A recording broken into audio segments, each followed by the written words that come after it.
Salut à tous, c'est Alexis, bienvenue chez la Maison Reptile, une maison de passionnés d'animaux et surtout de reptiles sur cette chaîne. Et aujourd'hui, on se retrouve avec le 6e duel de cette Coupe de France, le 6e huitième de finale. Celui-ci opposera PJ Reptile à Jérém Chawa. Alors encore une fois, je compte sur vous dans les commentaires, regardez les deux vidéos et à la fin, n'oubliez pas de voter pour votre participant préféré. Et surtout, dès maintenant, n'oubliez pas de vous abonner et de mettre votre petit pouce bleu. Allez, à tout de suite.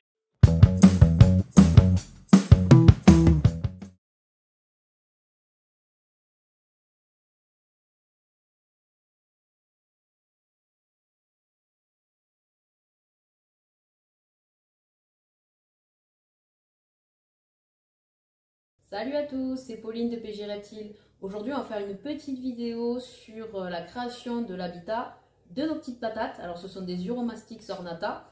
Et je vais vous montrer d'abord le matériel que l'on va utiliser avant de vous décrire un petit peu cette espèce. C'est parti. Pour la déco, on part sur des pierres et souches naturelles. Niveau éclairage, on va mettre en place un néon T5 12% dans le fond du terrarium où ils pourront bénéficier des UVB sur les rochers qui seront sur la gauche. Au milieu, on va placer une rampe LED Jungle Down pour l'éclairage ambiant et leur bien-être. Et sur le côté droit, le point chaud localisé avec un spot de 100 watts qui va créer un point chaud d'environ 40 degrés. Au point le plus frais dans le terrarium, la température sera de 27-28 en fait. Allez, petite inspection du matériel. Ça va? Ça vous plaît? Bon, en tout cas, ça a l'air. Hein. Vont-elles m'aider à tout mettre en place? Je ne pense pas. Donc là, on en avait une. La deuxième, elle est là. Et la troisième... Ah ben oui. Cette succulente est à toi, on a compris. Tu pourras la grignoter plus tard.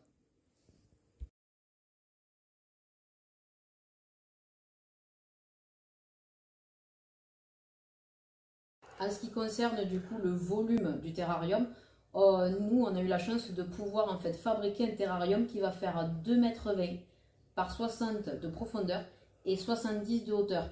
Comme ça, nos trois patates auront quand même pas mal de place.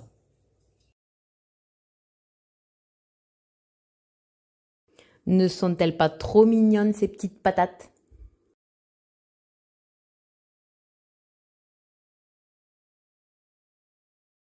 Les Uromastyx ornata sont des lézards passionnants à élever en captivité et méconnus du grand public car il est possible d'en maintenir chez soi seulement en ayant un certificat de capacité, du moins chez nous en France.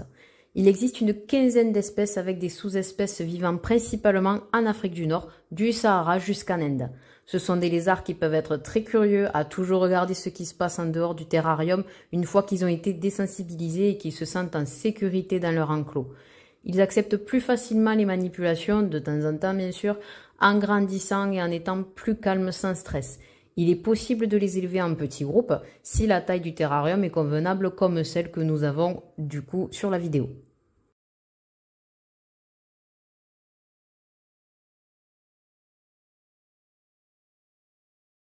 Alors maintenant que leur terrarium est prêt, on va pouvoir leur mettre à disposition de quoi se sustenter. Donc ce sont des animaux qui sont herbivores exclusivement. Hein. Donc là on va partir du coup sur des endives. Après vous pouvez donner de la mâche, de la frisée, enfin voilà, toutes sortes de salades. Et on va leur mettre à disposition aussi un mélange de graines qui va leur faire leur apport protéiné journalier. Donc du coup là je vais en poser une ici parce que ici ce sera le coin entre guillemets le plus frais. Et les graines à cet endroit-là, puisque ça ne craint pas trop le chaud. En plus de la salade et des fleurs que vous pouvez lui proposer, en ce qui concerne les insectes, certains éleveurs leur en proposent et peuvent être acceptés sans souci par l'animal, avec en complément du calcium, du pollen saupoudré sur leurs aliments et occasionnellement nous leur faisons prendre un petit bain d'électrolytes.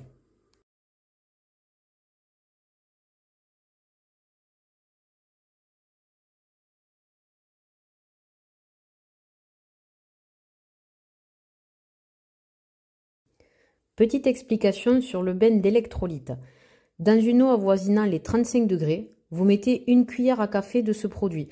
On n'hésite pas à remuer pour faire dissoudre ces cristaux plutôt fins et répartir le produit dans toute l'eau. Son apport, vitamine B, C et du bêta-carotène. Cela aide à réguler l'hydratation, la fonction digestive, la santé gastro-intestinale et le bon fonctionnement cellulaire de vos petits protégés en captivité. N'oubliez pas, c'est quelque chose d'occasionnel. Nous leur faisons tous les 2-3 mois environ. Ces bains peuvent être utiles également lors de la réception des animaux chez vous pour diminuer le stress et les réhydrater après leur transport. Regardez-moi ces belles couleurs qui ressortent après les avoir plongés dans l'eau, du jaune, du orange, du brun et du bleu sur le dessus de leur tête. Des petits bijoux.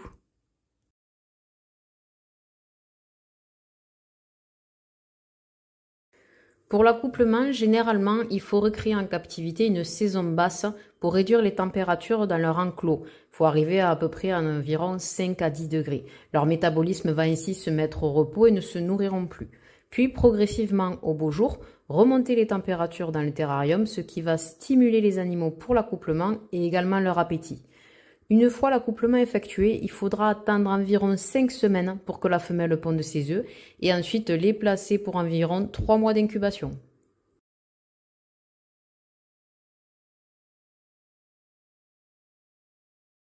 En espérant que cette vidéo vous a plu, je vous dis à très vite et n'hésitez pas à aller sur nos pages Facebook et Instagram PG Reptile. À bientôt.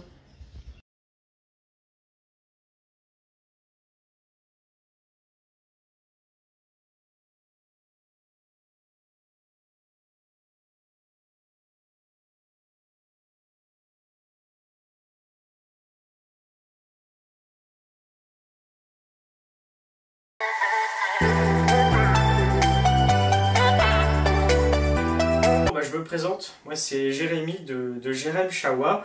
Donc là aujourd'hui je vais vous parler de mes Chawa. Donc là j'en ai quelques-uns dans les mains. Donc là j'ai un mâle qui est juste ici et 2 femelles. Donc les Chawa, qu'est-ce que c'est? C'est des geckos, c'est des Nyarogekko Chawa, c'est leur nom latin. Et ils viennent de Nouvelle-Calédonie, comme le gecko à crête qui est assez connu. Et ils ont le même régime alimentaire, le même mode de vie. Par contre, le truc, c'est qu'ils sont nettement moins connus, et je trouve ça dommage, et c'est pour ça que j'ai choisi de vous les présenter aujourd'hui. Ça fait plusieurs années que je les élève, ça fait, je sais pas, 4 ou 5 ans que j'élève les Chawa.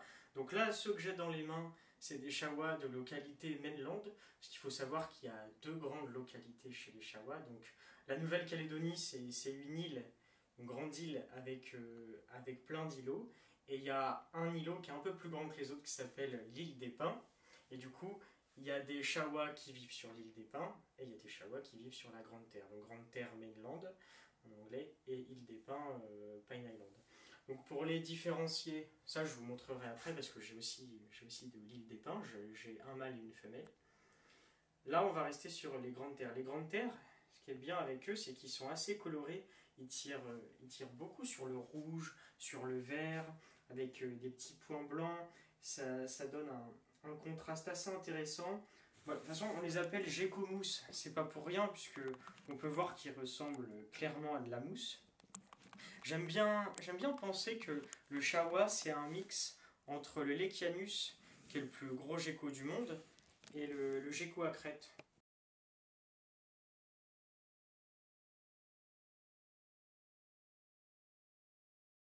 Alors du coup, je vais vous parler de leur maintenance. Alors, pour les maintenir, là, vous voyez plein de terrariums derrière moi, c'est des 45, 45, 60. Donc je les maintiens individuellement dedans.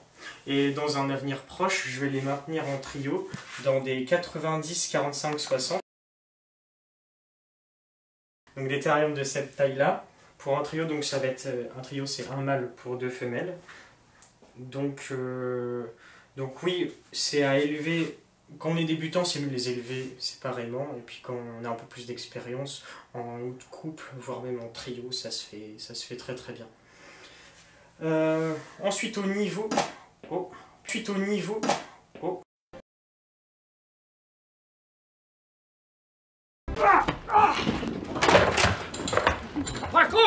Au niveau du matériel, moi j'utilise vraiment l'éclairage tout simple, donc c'est des LED Arcadia là, que j'ai branchés en série, qui permet de leur faire un cycle jour-nuit, de faire pousser les plantes. Au niveau du terrarium, j'ai choisi des terrariums qui sont grillagés sur les côtés, ça permet une bonne ventilation, un peu comme ce qu'il y a en Nouvelle-Calédonie, ça permet que, après les pulvérisations, parce que j'ai tout automatisé, la lumière, la pulvérisation, j'ai même fait de la ventilation automatique, parce que j'ai un petit capteur de température qui est juste ici, Et en fait, ça me permet de contrôler la température qu'il y a dans la pièce reptile. Et au-dessus d'un certain seuil, donc c'est 30 degrés, les ventilateurs se mettent en route et ça refroidit les terrariums de 2-3 degrés. Ce qui est très très bien pour ces animaux-là qui n'aiment pas les chaleurs excessives. Les chawas, enfin ou même tous les Rhacodactylus en termes général, n'aiment pas les grosses chaleurs et meurent au-dessus de 30 degrés. Alors ça, c'est pas vrai du tout, parce que là, moi, je suis dans une pièce, je suis sous les toits, et ça arrive que l'été, il fasse 32, 33, et là, je vois au niveau de mes adultes, j'ai aucun problème. Vu que j'ai de la ventilation, j'ai de la brumisation, parce que l'humidité, c'est très important quand il fait chaud, et bah du coup, j'ai aucun problème, j'ai aucune mortalité, j'ai pas de problème de mue, de santé apparent. Donc ça va, c'est des geckos qui sont très résistants, très solides, ils résistent très bien aux chutes, ils résistent aux températures un peu hautes, comme je disais au-dessus de 30 degrés, un peu basses. Même ça arrive des fois que l'hiver il fasse 16-17 degrés et c'est pas pour autant qu'ils meurent. C'est juste leur métabolisme ralentit ou accélère en fonction de la température, comme tous les reptiles. Et après il n'y a aucun problème, il faut juste pas arriver dans des extrêmes pendant très très longtemps. Je pense notamment à du 0 ou du 1 degré pendant des jours et des jours, ça évidemment ce serait fatal pour eux. Comme du 40 degrés en continu pendant 2 semaines, ce serait fatal, mais si on reste sur des températures un peu classiques, il n'y a pas de souci, il n'y a vraiment pas de souci. En Nouvelle-Calédonie, si on regarde les températures, au mois de janvier et février, c'est les mois les plus chauds de l'année et il fait 30 ou 31 degrés, donc les animaux ils se mettent au frais et ils attendent que ça passe. Je vais vous prendre un mainland là, qui est né chez moi. Si j'y arrive par contre. Donc là par exemple, ce spécimen là qui est ici, de l'île des Pins, est né 1 mois après celui-là. Et on voit bien la différence de taille. Ça n'a rien à voir. Pour les sexer, c'est très simple. Là j'ai un mâle ici et une femelle. Donc c'est un couple reproducteur. On va regarder sous les pattes. Donc là, on peut voir sur le mâle deux renflements hémipéniens. Donc en fait, c'est des hémipénis. Donc c'est 2 pénis qui sont de part et d'autre des renflements. Et en fait, ça permet l'accouplement. Parce que là, quand on regarde la femelle, on peut voir que c'est tout plat, il n'y a pas ces renflements-là.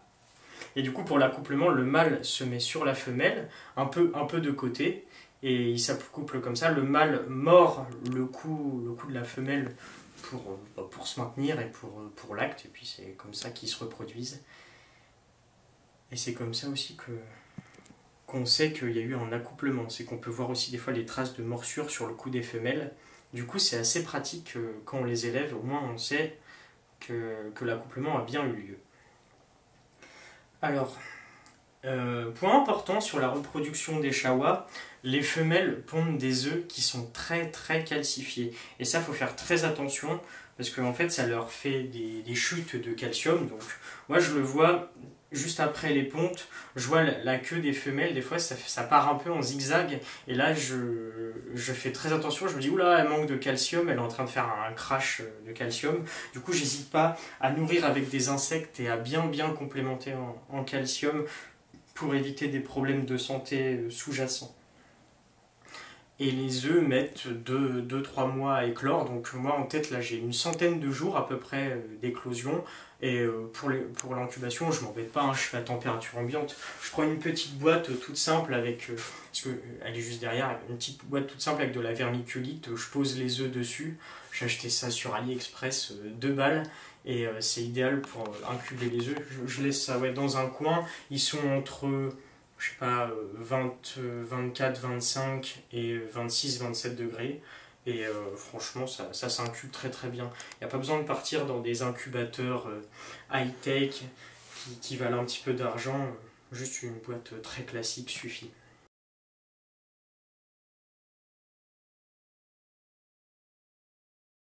Merci d'avoir regardé la vidéo. N'hésitez pas à lâcher un pouce pour remercier quand même Alexis d'avoir organisé ça. N'hésitez pas à voter pour moi évidemment pour que je puisse continuer dans la coupe. N'hésitez pas à vous abonner à mon Insta Jérém Chawa sur lequel je suis assez actif.